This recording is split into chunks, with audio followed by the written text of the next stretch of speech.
میوه ممنوع چیدن را که حوا باب کرد. آدم اخراج از بهشت باصفا را باب کرد.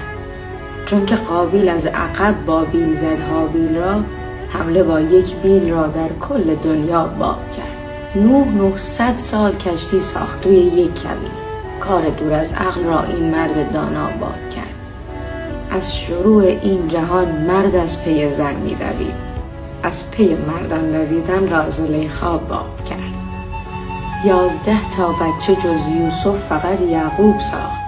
صنعت انبوه سازی را فرادا باب کرد. رد شدن از نیل بی لنج و بلم امکان نداشت.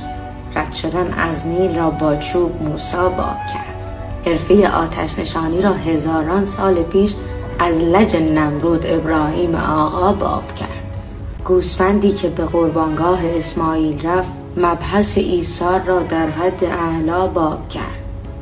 بس که کلکل کرد با موری سلیمان نبی، بحث کلکل را میان جانورها باب کرد.